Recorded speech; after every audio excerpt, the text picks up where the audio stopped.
Hello दोस्तों, हम बात कर रहे थे पिछले वीडियो में कक्षा 10th का।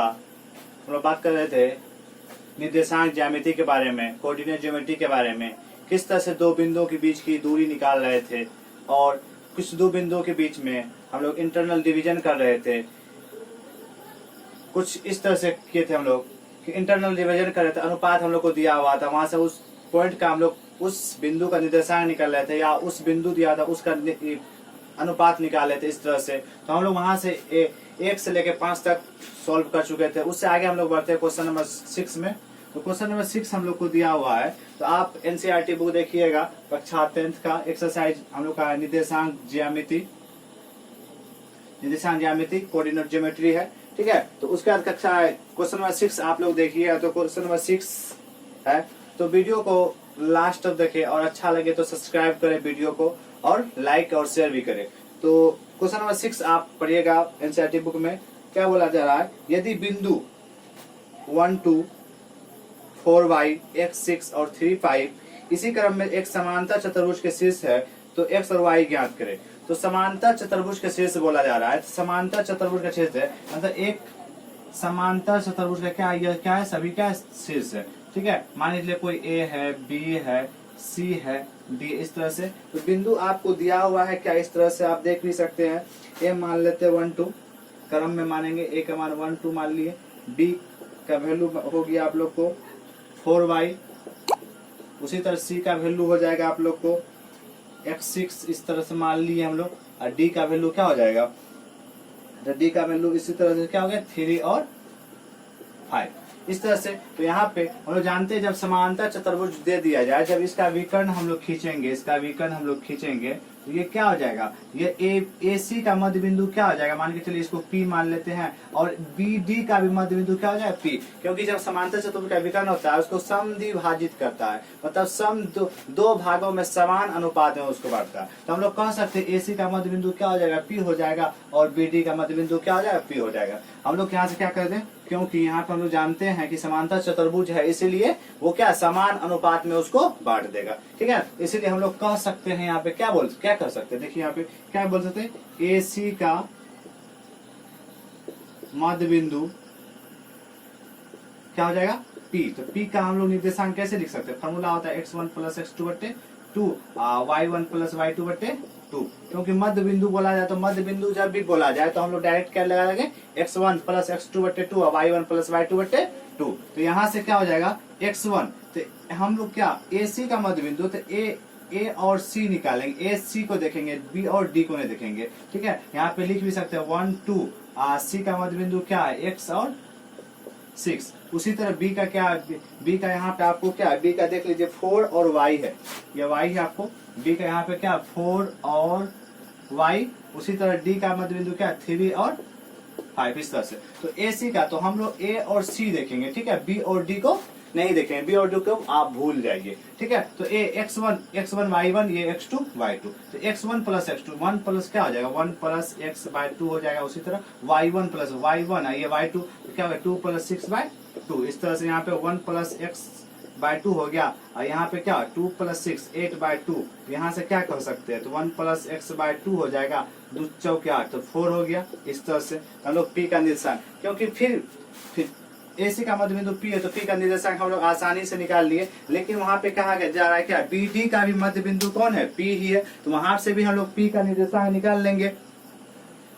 BC का मध्य बिंदु क्या है P है, तो वहां से हम लोग P का निर्देशांक निकाल सकते हैं। तो यहाँ से क्या करेंगे, क्योंकि BD का मध्य बिंदु क्या है P है, मध्य बिंदु P है, इसलिए P का भी यहाँ से भी वही फॉर्मूला लगाएंगे x1 प्लस x2 बट्टे 2, ये क्या है y1 प्लस y2 बट्टे 2। इस तरह से हम लोग कर सकते हैं। तो x1 क्या हो गया, अब हम लोग BD निकाल रहे, तो BD क्या हो, इसको x1 y1 x2 y2 इस तरह से। तो x1 का मान क्या हो गया 3, x2 वहां हो जाएगा 4 बाय 2 हो जाएगा, y1 क्या हो गया 5, y2 का मान उधर देख लेंगे y हो जाएगा बाय 2। यहाँ इस तरह से 4 3 कितना 7 हो गया, ये हो गया आपको 7 बाय 2 हो गया। इधर से क्या हो गया 5 प्लस y बाय 2। इस तरह से क्या अब दोनों में देखा जाए, दोनों तो बिंदु P है, बिंदु दोनों जगह बिंदु P ही निकाले हैं, तो दोनों बिंदु P क्या एक ही होगा। तो हम लोग क्या कर सकते हैं, x को x बराबर कर देंगे, y को y के इक्वल कर देंगे, तो वहां से हम लोग का निकल जाएगा। इस तरह से हम लोग क्या कर सकते हैं, क्योंकि दोनों में तो AC का भी मध्य बिंदु क्या है, P ही है, और BD का भी मध्य बिंदु क्या है, P ही है। तो यहाँ से हम लोग क्या कर सकते हैं, यहाँ से हम लोग को जो है ना, यहाँ से कर सकते हैं, क्योंकि दोनों का सेम सिमिलरली है, तो इसलिए कर सकते हैं, अतः दोनों को इक्वल कर दीजिए। 3 प्लस वाई बाय 2, सॉरी यहाँ पे पहले इसको लिखिए, 1 प्लस एक्स बाय 2, ये 4 हो गया, और यहाँ पे इक्वल टू क्या हो गया, उसका हो गया 7 बाय 2, 5 प्लस वाई बाय 2। अब यहाँ पे x को x के निर्देशांक कर देंगे, y को y के निर्देशांक कर देंगे, ठीक है। तो यहाँ पे कहिए, इसलिए क्या कर सकते हैं, 1 plus x by 2 equal to क्या होगा, 7 बाय 2, और दूसरा में y को y के निर्देशांक कर देंगे, तो 4 इक्वल टू क्या करेंगे, 5 प्लस वाई बाय 2, इस तरह से। अब यहाँ पे इसका x का वैल्यू निकालेंगे y का, तो यही तो बोला जा रहा है कि x और y का मान ज्ञात करें, तो इस तरह से हम लोग ज्ञात हो जाएगा। दोनों में 2 है, तो 2 क्या होगा, कैंसिल हो गया, तो यहाँ से क्या हो गया, 1 प्लस एक्स बाय क्या हो गया, 7, 1 को इस साइड कर दीजिए, क्या हो गया, x इक्वल टू 7, 1 इधर, तो -1 हो गया, x का वैल्यू कितना हो गया, यहाँ पे x का वैल्यू क्या हो गया, x का वैल्यू आपको 6 हो गया। इसी तरह हम लोग आइए इसमें देख सकते हैं, यहाँ पे यहाँ किस तरह से होगा, तो यहाँ पे क्या क्रॉस मल्टीप्लिकेशन गुना कर दिया था, तो क्या होगा, 2 चौके इधर से कीजिए, 5 प्लस वाई को 1 से, तो 5 प्लस वाई 2 को 4 से, 2 चौके 8 हो गया, तो हमको y का वैल्यू निकालना है, तो 5 को साइड कर देता, 8 5 तो -5 हो गया, y का वैल्यू क्या हो गया, 3। इस तरह से तो हम लोग को x और y का तो वैल्यू ही निकालना था, तो उस तरह से हम लोग क्या किए, निकाल लिए, ठीक है। इस तरह से क्वेश्चन नंबर आप लोग 7 बना सकते, सॉरी क्वेश्चन नंबर 6 बना सकते हैं। तो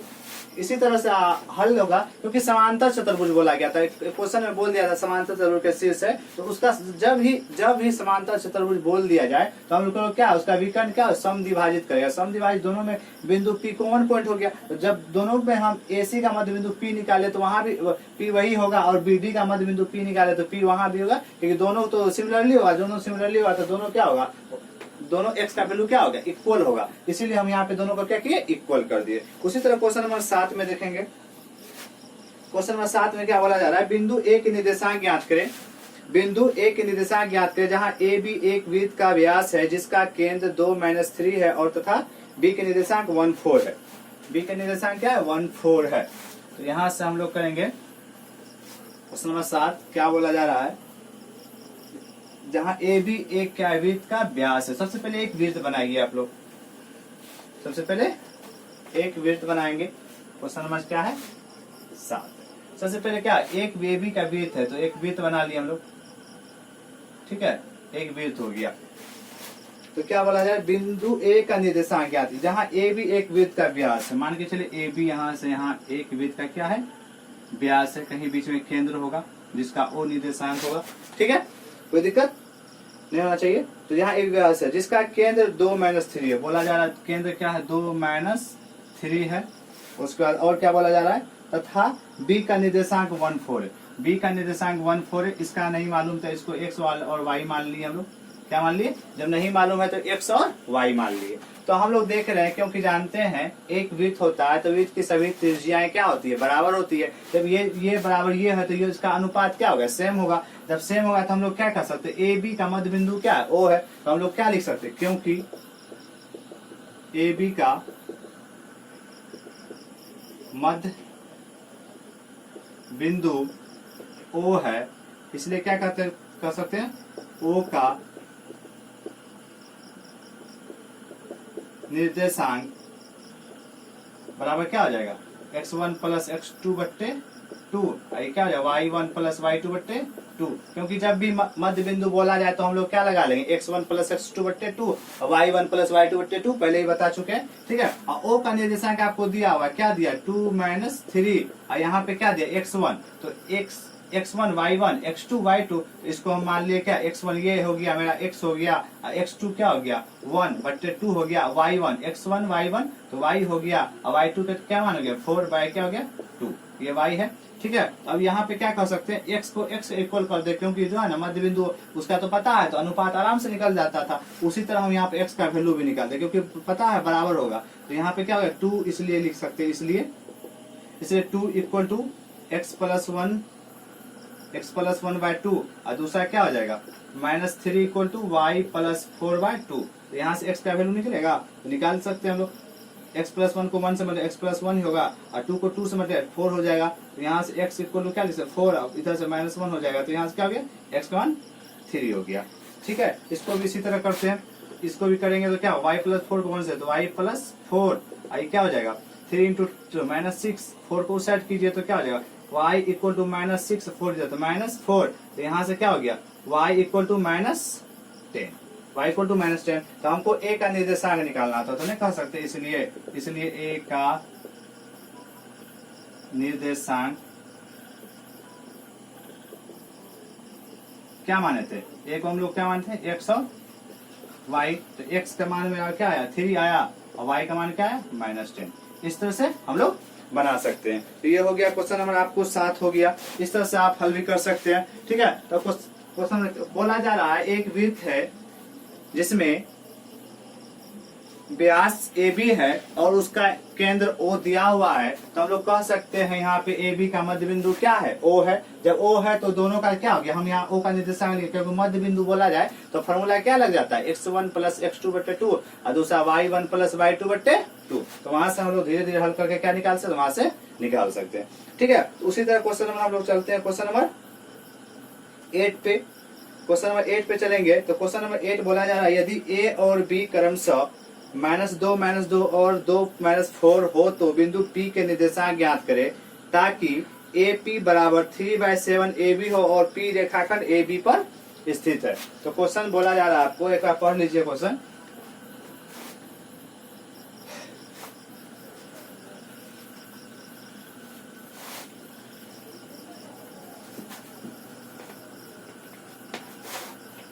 क्वेश्चन नंबर 8 है आपको, यदि A और B क्रमशः A और B बिंदु है, दो बिंदु है, मान लीजिए A ये है B आपको, ठीक है, A और B दिया हुआ है। ये A है आपको -2 अब B का भी आपको दिया हुआ है क्या, B मान लीजिए 2 -4। इस तरह से इस दो बिंदु के बीच में P एक बिंदु है इस लाइन पे, वो इसको जो है ना किस अनुपात में बोल रहा है यहाँ पे, ताकि जो है ना AP इक्वल टू 3/7 यहाँ पे दिया हुआ है, AP equal to 3/7 AB 3/7 AB हो और P रेखाखंड P रेखाखंड किस पे AB पर स्थित है। हो गया, तो यहाँ पे हम लोग को सिर्फ अनुपात, तो यहाँ पे क्या किसका निकालना है, तो P रेखा AB पर स्थित है, P का निर्देशांक निकालना। सबसे पहले P का अनुपात मालूम रहेगा तो P का आराम से निर्देशांक निकाल सकते हैं। तो हम लोग को अनुपात यहाँ पे मालूम है ही नहीं, तो हम लोग इसका निर्देशांक नहीं निकाल सकते हैं। सबसे पहले क्या करेंगे, हम लोग अनुपात मालूम करें। अनुपात कैसे मालूम करेंगे, सबसे पहले अनुपात यहाँ पे आपको दिया हुआ है, इसी से आपको अनुपात मालूम हो जाएगा। देखिए कैसे अनुपात होगा, तो AP इसको क्या लिख सकते हैं, ऊपर ले जाइए 3AB/7 लिख सकते हैं, क्योंकि मल्टीपल में होता है। तो यहाँ पे हम क्या लिख सकते हैं, AP यहाँ AP है आपको 3AB को क्या लिख सकते हैं, A से B तक हमको जाना है, तो पहले A से P जाएंगे, P से B मतलब AP प्लस PB लिखेंगे। तो यहाँ पे क्या लिखेंगे, AP प्लस PB लिखे, नीचे कितना हो गया, नीचे 7 हो गया। अब ऊपर मल्टीप्लाई कर दीजिए, इधर से क्रॉस मल्टीप्लाई करते हुए 7 को AP से मल्टीप्लाई, 7AP हो गया, यहाँ से 3AP, ठीक है, यहाँ 3PB हो गया। ठीक है, तो यहाँ से AP को इस साइड लेके आइए तो 7AP और 3 जाए तो -3AP इक्वल टू कितना हो गया 3PB। तो यहाँ से कितना हो, 7AP में से 3AP चले गया तो कितना हो जाए 4AP बचा, यहाँ से 3PB। तो हमको क्या निकालना, अनुपात निकालना AP/PB। तो AP है, PB को इधर से लेके आ जाइए, तो AP पहले से यहाँ पे PB लाए तो PB हो गया, और यहाँ पे पहले से 3 है, 4 को इधर लेके आ जाए। तो हम लोग नहीं कर सकते AP/P क्या हुआ 3/4, तो हम लोग क्या कर सकते हैं, ये 3:4 विभाजित करता है। तो 7.2 का क्वेश्चन नंबर 1 याद कीजिए, जब अनुपात दिया हुआ रहता है तो आराम से हम उसका निर्देशांक निकाल सकते हैं। ठीक है, इसको अनुपात में भी लिख सकते हैं इस तरह से, AP अनुपात PB कितना अनुपात में विभाजित कर रहा है, कह सकते क्या 3:4 में। इसका अलग से स्टैंडर्ड फॉर्म में लिखा जाता है, तो हम लोग सकते क्या कर सकते हैं, P का निर्देशांक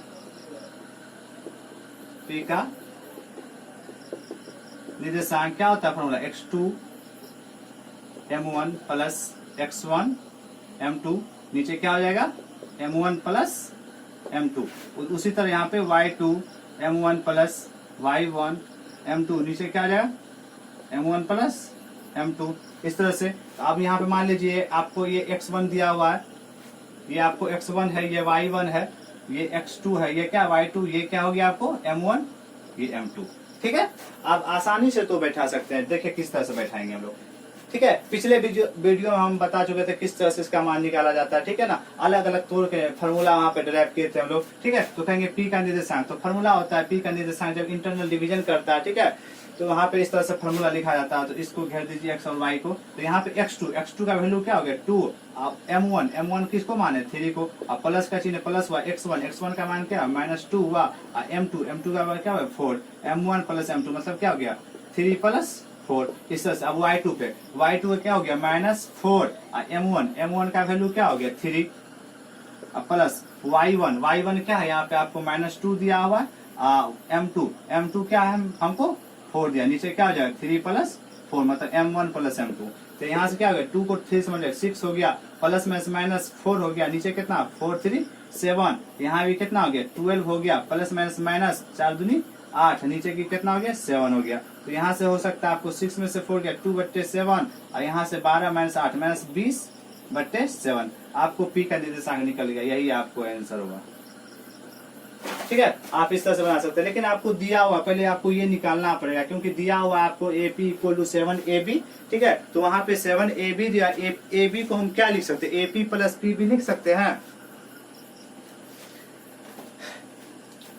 यहाँ पे AB को हम लोग AB को क्या लिख सकते हैं AP + PB। तो वही हम यहाँ पे क्या किए 3AB को क्या लिख दिए AP + PB लिखे। ठीक है ना, अब इसको क्या किए 7 को इधर लेके आ गए तो क्रॉस मल्टीप्लाई गुना करते हुए तो 7AP हो गया यहाँ पे। अब मल्टीप्लाई कीजिए 3AP को 3AP और 3PB को 3PB हो गया यहाँ से। ठीक है ना, तो 3AP को इधर लेके आ जाए तो 4AP हुआ, यहाँ 3PB हुआ। तो हम लोग क्या कर सकते हैं यहाँ पे PB को इधर लेके कि हमको AP/PB चाहिए। ठीक है ना, PB/नहीं चाहिए उधर से, हमको इधर से चाहिए। ठीक है, तो हम लोग PB को नीचे लेके आ गए तो यहाँ से क्या हो गया 4 को नीचे लेके आया 3/4 अनुपात मिलेगा। तो अनुपात जब मिल जाएगा तो वहां से हम लोग क्वेश्चन आराम से ड्राइव कर सकते हैं, सॉल्यूशन कर सकते हैं वहां पे। तो क्वेश्चन नंबर हम लोग का 8 समाप्त हो गया। तो क्वेश्चन नंबर 9 की ओर चलते हैं। 9 में कहा जा रहा है बिंदुओं में A और B को जोड़ने वाले रेखाखंड AB को 4 भागों में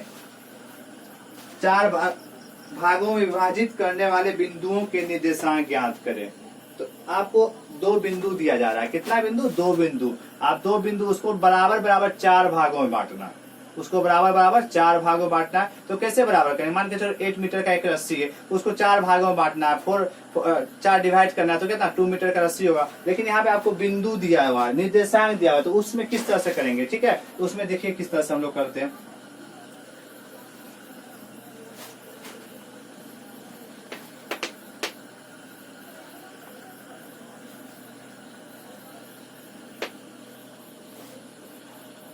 हमको क्या दिया हुआ है आपको क्वेश्चन नंबर 9 में A और B दिया हुआ है।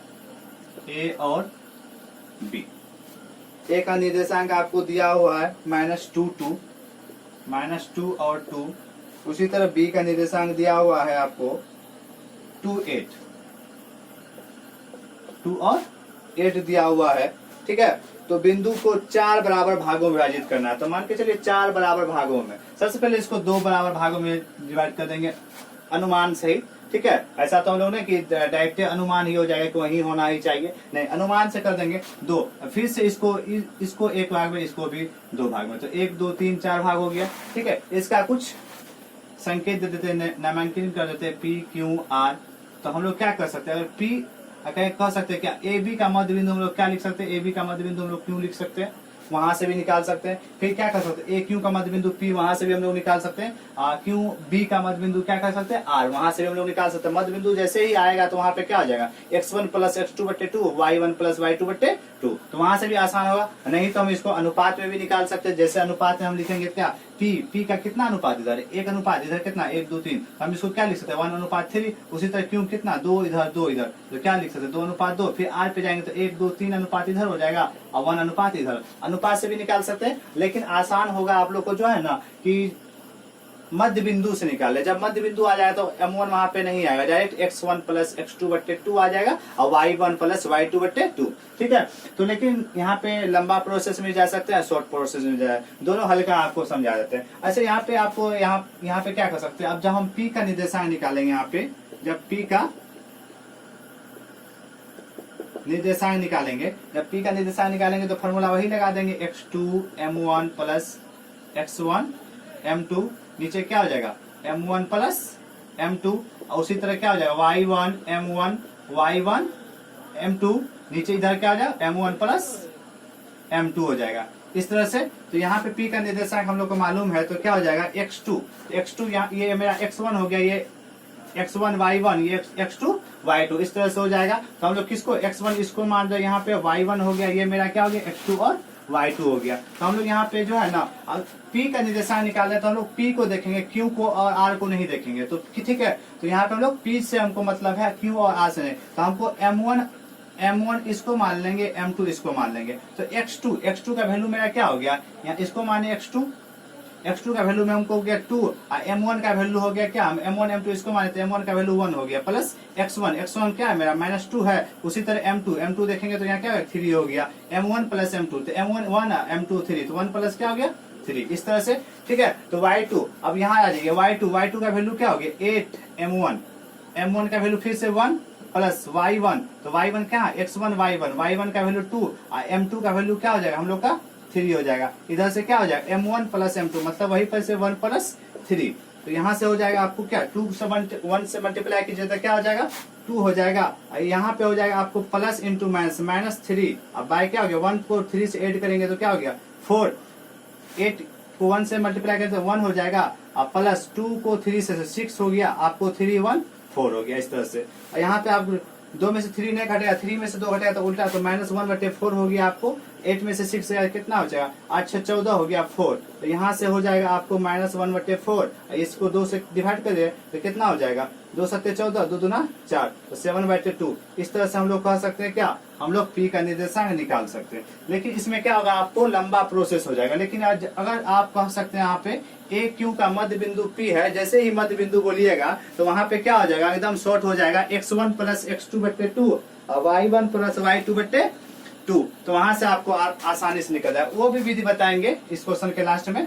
ठीक है, तो आप यहाँ से p का निर्देशांक निकाल सकते हैं। उसी तरह हम लोग क्या कहेंगे q का निर्देशांक निकालेंगे तो फिर वही सेम लगाएंगे। ठीक है, तो हम लोग कहते हैं q का निर्देशांक किस तरह निकालेंगे, और जब q का निर्देशांक निकालने लगेंगे तो मेरा m1 m2 क्या हो जाएगा, अब ये मेरा m1 m2 हो जाएगा। ठीक है, क्योंकि हमको p और r से मतलब नहीं, हम लोग आप q का निर्देशांक निकालते हैं।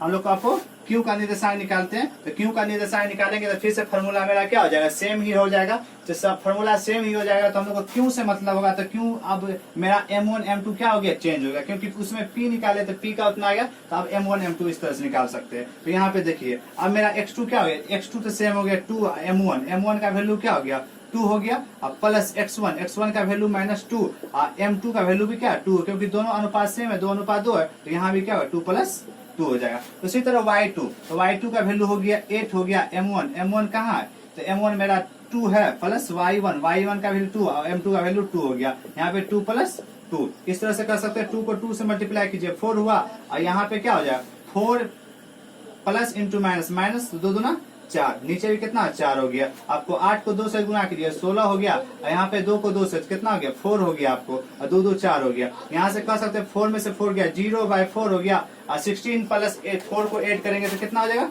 20/4 हो गया। यहाँ से तो 0 में 4 से डिवाइड करेंगे तो 0, 4 में 20 में 4 से डिवाइड करेंगे तो क्या हो जाएगा 5 हो जाएगा। तो यहाँ से हम लोग निकाल सकते हैं। उसी तरह अगर इसका मध्य बिंदु से निकालेंगे तो बहुत शॉर्ट में निकलेगा। तो मध्य बिंदु से देखिए किस तरह से निकाल सकते हैं लोग, डायरेक्ट कहेंगे q का निर्देशांक, क्योंकि हम लोग जानते हैं a b का मध्य बिंदु क्या है q है, तो डायरेक्ट फॉर्मूला लगा देंगे x1 x2/2 और दूसरा y1 + y2/2, इस तरह से निकाल सकते हैं। तो मेरा x1 ये x2 ये, तो कितना हो गया x1 क्या हो गया -2 और x2 कितना 2/2 हो गया, y1 क्या हो गया 2 और y2 मेरा क्या हो गया 8/2 कितना हो गया 2, तो यहाँ से 2 में से 2 गया 0/2 हो जाएगा, 8 2 10/2 हो जाएगा। तो यहाँ 0 हो गया, 10 में से 2 डिवाइड 5 बचा, तो यहाँ 0 और 5 इस तरह से हम लोग निकाल सकते हैं। तो ये शॉर्ट मेथड हो गया, आप लोग इसका भी यूज कर सकते हैं। जब ये निकल जाएगा तो आप ए क्यू का मध्य बिंदु पी, तो वहां से फिर से आप पी का मध्य बिंदु वहां से निकाल सकते हैं, क्योंकि इसका शॉर्ट मेथड यहाँ से आप तुरंत निकाल सकते हैं। ठीक है, तो हम लोग इसी से चलेंगे अभी।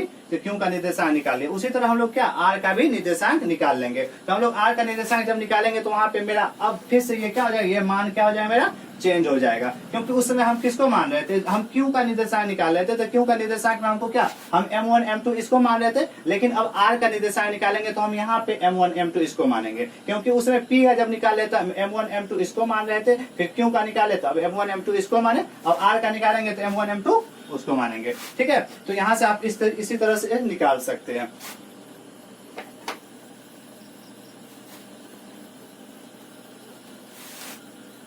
चलिए हम लोग आर का निर्देशांक निकालेंगे। ठीक है, तो आर का निर्देशांक किस तरह से निकलेगा, तो यहाँ पे देखते हैं। तो उसी तरह हम लोग लिखेंगे क्या, आर का निर्देशांक फॉर्मूला लिखेंगे उसी तरह से। क्या था हम लोग का formula, x2 m1 x1 m2, नीचे क्या हो जाएगा आप लोग को m1 प्लस m2, सॉरी यहाँ पे क्या उसी तरह y2 m1 y1 m2, नीचे क्या हो जाएगा m1 प्लस m2 पोस्ट हो जाएगा। ठीक है, अब x2 तो माना हुआ, हम लोग r का निकाले तो r इसको हम m1 m2 मानेंगे, इसको हम m1 m2 मानेंगे। ठीक है, तो हम लोग x2 का वैल्यू क्या हो गया, हम लोग का 2 हो गया, m1 का वैल्यू देखिए वहां 3 हो गया, प्लस x1 का वैल्यू क्या हो गया -2 m2 का वैल्यू हो जाएगा आप लोगों को क्या, m2 का वैल्यू क्या हो जाएगा 1, नीचे m1 प्लस m2 मतलब 3 प्लस 1 इस तरह से। उसी तरह y2 का वैल्यू हो गया 8 हो गया m1, तो m1 का वैल्यू हो गया 3 और प्लस y1 का वैल्यू आपको 2 हो गया, m2 का वैल्यू क्या हो गया 1, और नीचे फिर क्या होगा 3 प्लस 1 हो जाएगा इस तरह से। तो यहाँ से मल्टीप्लाई करेंगे तो क्या हो जाएगा, 2 को 3 से तो कितना 6 हो गया, और प्लस इंटू माइनस 2 हो गया बाय 3, और यहाँ से 8 को 3 से 24, और प्लस को 2 से 1 से 2 हो गया बाय 3 प्लस 1 को 8 करें 4 हो जाएगा, यहाँ भी 4 हो जाएगा। ठीक है, तो 6 में से 2 गया तो 4/4, और यहाँ पे 24 2 26/4, तो यहाँ 4 क्या हो गया, कैंसिल हो गया, यहाँ भी कैंसिल होगा, 2 दूना 4 13 दूना 26, तो 13/2 आएगा। ठीक है, तो यहाँ पे मेरा क्या आ गया 1 और 13/2 आ गया। तो हम लोग का आर का भी निर्देशांक निकल गया। इसी तरह हम लोग जो है ना, यहाँ पे हम लोग पी क्यू आर तीनों का निर्देशांक निकाले, तो क्वेश्चन में भी वही बोला जा रहा था कि आर के पी सभी का क्या, उसको 4 बराबर भागों में विभाजित कर रहे हैं, तो उसका क्या निर्देशांक निकालिए। इसी तरह से हम लोग निकाल सकते हैं।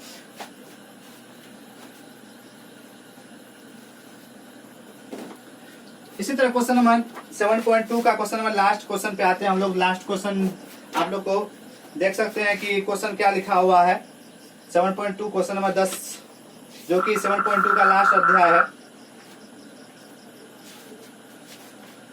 तो कहा जा रहा है एक समचतुर्भुज का क्षेत्रफल ज्ञात करें जिसके शीर्ष इसी क्रम में, जिसका शीर्ष आप लोग को दिया हुआ है, लेकिन एक समचतुर्भुज बोला जा रहा है। तो समचतुर्भुज का क्षेत्रफल आप लोग को पता है। तो समचतुर्भुज का क्षेत्रफल क्या होता है, 1/2 और उसके विकर्णों का गुणनफल। उसके विकर्ण का गुणनफल जानते हैं कि इस चतुर्भुज में 2 विकर्ण होते हैं, तो दोनों विकर्ण निकाल लेंगे तो आराम से वहां से निकल जाएगा, क्योंकि फार्मूला आसान है वहां पे, क्योंकि 1/2 उसके विकर्णों का गुणनफल होता है। हम लोग यहाँ से इसका विकर्ण निकालेंगे। एक समचतुर्भुज है, समचतुर्भुज बना लिए, तो ABCD दिया हुआ इस तरह से ABCD, इसका चारों निर्देशांक आपको दिया हुआ है इसी क्रम में 3 0 मान के चलिए, ये 3 0 है। उसके बाद है आपको दिया हुआ 4 5 -1 4